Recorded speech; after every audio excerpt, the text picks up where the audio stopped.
ಆತ್ಮೀಯ H16 news ಅರ್ಥಾತ್ ಸೀತಾರಾಮ್ ನ್ಯೂಸದ ವೀಕ್ಷಕರೇ, ನಾನು ನಿಮ್ಮವ ಎಂ ಆಯುಧ ಮಲ್ಲಪ್ಪ ಜೊತೆ ಅವರು. ತಾವು ಈಗ ಸುದ್ದಿಗಳ ಲೋಕಕ್ಕೆ ಎಂಟ್ರಿ ಹೊಡಿತಾ ಇದ್ದೀರಿ. ಈ ಸುದ್ದಿಗಳನ್ನು ಪ್ರತಿಯೊಂದು ನೋಡೋ ಜೊತೆಗೆ ನಿಮ್ಮ ಅಭಿಪ್ರಾಯಗಳನ್ನು ಹಂಚ್ತಾ ಇರ್ರಿ. ಯಾಕಂದರೆ ಈ ಸುದ್ದಿಗಳು ನಿಮಗಾಗಿ, ನಿಮ್ಮ ಬದುಕಿಗಾಗಿ, ನಿಮ್ಮ ವೈಚಾರಿಕೆಗಾಗಿ, ನಿಮ್ಮ ತಿಳುವಳಿಕೆಗಾಗಿಯೂ ನಿಮಗೂ ಗೊತ್ತು. ಜೊತೆಗೆ ನಮಗೂ ನಿಮ್ಮೊಂದಿಗೆ ಇದೊಂದು ಮಾತಾಡುವಂಥ ಜೊತೆಗೆ ಸುದ್ದಿಗಳನ್ನು ಬಿಡುವಂಥ ಕೆಲಸ. ಈ ಕೆಲಸದಲ್ಲಿ ನಾವು ನಿಮ್ಮೊಂದಿಗಿದ್ದೀವಿ ಅಂತ ಹೇಳ್ತಾ ನೋಡ್ತಾ ಇರಿ ಈ ಸುದ್ದಿಗಳನ್ನು. ಕರ್ನಾಟಕ ರಾಜ್ಯದ ಹವಾಮಾನ ಮುನ್ಸೂಚನೆ. ನಾನು CS ಪಾಟೀಲ್, ವಿಜ್ಞಾನಿ, ಹವಾಮಾನ. ನಾನು ಮುಂದಿನ 7 ದಿನಗಳವರೆಗೆ ಕರ್ನಾಟಕ ರಾಜ್ಯದ ಹವಾಮಾನದ ಮುನ್ಸೂಚನೆಯನ್ನು ಸಂಕ್ಷಿಪ್ತವಾಗಿ ವಿವರಿಸುತ್ತೇನೆ. ಇಂದು ಕರಾವಳಿ ಜಿಲ್ಲೆಗಳಲ್ಲಿ ವ್ಯಾಪಕವಾಗಿ ಮಳೆಯಾಗಿದ್ದರೆ ಉತ್ತರ ಹಾಗೂ ದಕ್ಷಿಣ ಒಳನಾಡಿನ ಜಿಲ್ಲೆಗಳಲ್ಲಿ ಹಲವು ಕಡೆ ಮಳೆಯಾಗಿದೆ. ಪ್ರಮುಖವಾಗಿ ಗದಗಿನಲ್ಲಿ 4 ಸೆಂಟಿಮೀಟರ್, ಕುಮಟಾ ಉತ್ತರ ಕನ್ನಡ ಜಿಲ್ಲೆಯಲ್ಲಿ 5 ಸೆಂಟಿಮೀಟರ್, ಪರಶುರಾಮಪುರ ಚಿತ್ರದುರ್ಗ ಜಿಲ್ಲೆಯಲ್ಲಿ 2 ಸೆಂಟಿಮೀಟರ್ ಮಳೆಯಾಗಿದೆ. ಈಗಿರುವ ಹವಾಮಾನದ ಸಿನಾಪ್ಟಿಕ್ ಸ್ಥಿತಿ ಏನೆಂದರೆ, ಬಂಗಾಳ ಉಪಸಾಗರದಲ್ಲಿ ಉತ್ತರ ಭಾಗದಲ್ಲಿ ಸರ್ಕ್ಯುಲೇಷನ್ 5.8 ಕಿಲೋಮೀಟರ್ ಎತ್ತರದವರೆಗೆ ಇದೆ. ಇದರ ಪರಿಣಾಮದಿಂದ ಸೆಪ್ಟೆಂಬರ್ 25ರಂದು ವಾಯುಭಾರ ಕುಸಿತವಾಗುವ ಹೆಚ್ಚಿನ ಸಾಧ್ಯತೆ ಇದೆ. ಇದರ ಪ್ರಭಾವದಿಂದ ಕರಾವಳಿ ಜಿಲ್ಲೆಗಳಲ್ಲಿ ಸೆಪ್ಟೆಂಬರ್ 23ರಿಂದ ಸೆಪ್ಟೆಂಬರ್ 30ರವರೆಗೆ ವ್ಯಾಪಕವಾಗಿ ಮಳೆಯಾಗುವ ಹೆಚ್ಚಿನ ಸಾಧ್ಯತೆ ಇದೆ. ಉತ್ತರ ಕನ್ನಡ, ಉಡುಪಿ ಹಾಗೂ ದಕ್ಷಿಣ ಕನ್ನಡ ಜಿಲ್ಲೆಗಳ ಕೆಲವು ಭಾರೀ ಮಳೆಯಾಗುವ ಸಾಧ್ಯತೆ ಇದೆ.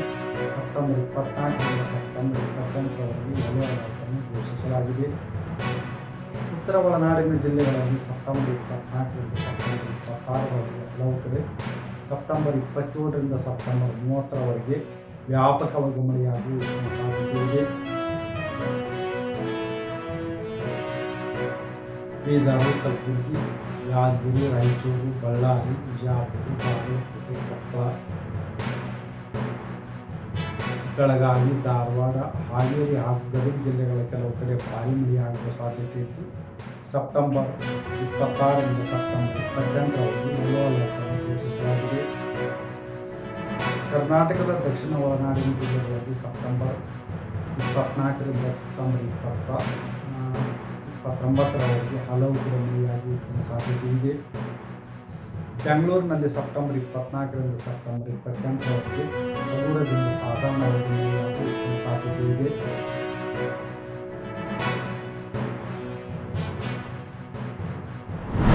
ಜಾತಿ ಜನಗಣತಿ ಮಾಡಲಿಕ್ಕೆ ಈ ಸರ್ಕಾರಕ್ಕೆ ಸಂವಿಧಾನದ ಅಡಿಯಲ್ಲಿ ಅಧಿಕಾರನೇ ಇಲ್ಲ.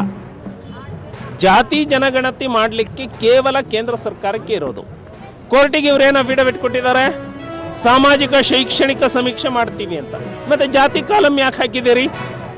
ಇಲ್ಲದೆ ಇರೋ ಜಾತಿಗಳನ್ನು ಯಾಕೆ ಸೃಷ್ಟಿ ಮಾಡಿದ್ದೀರಿ?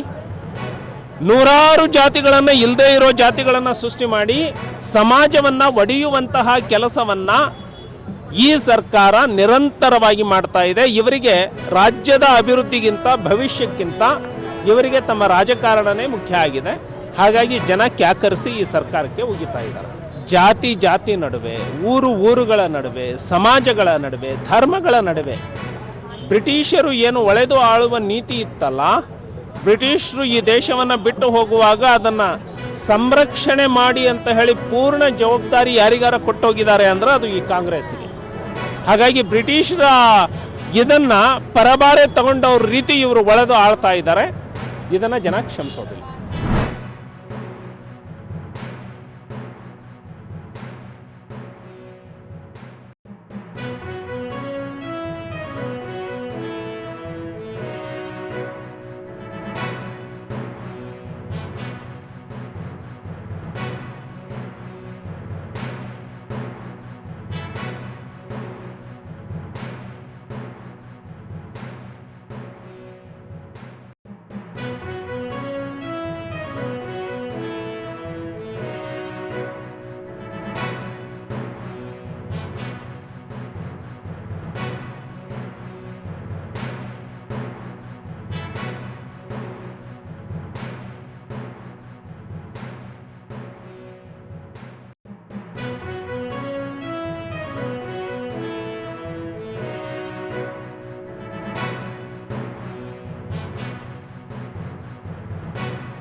ಆದ್ಮೇಲೆ ಎಲ್ಲ ಸುದ್ದಿಗಳನ್ನು ನೋಡಿದ್ರಲ್ಲ, ಏನು ಅನಿಸ್ತು ನಿಮಗೆ?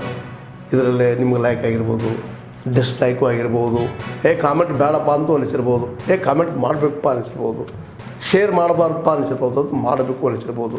ಏನಾದರೂ ಆಗಲಿ ಶೇರ್ ಮಾಡ್ತಾಯಿರಿ, ಈ ನ್ಯೂಸ್ಗಳನ್ನ ಹಂಚ್ತಾ ಇರಿ, ಜೊತೆಗೆ ಇದಕ್ಕೆ ಸಬ್ಸ್ಕ್ರೈಬ್ ಆಗ್ತಾಯಿರಿ ಅಂತ ಹೇಳ್ತಾ H16 ನ್ಯೂಸ್ ಅರ್ಥಾತ್ ಹೇ ಸೀತಾರಾಮ್, ಇದು ಸತ್ಯದ ಕೈಗೆ ನಡಿ. ವಂದನೆಗಳು.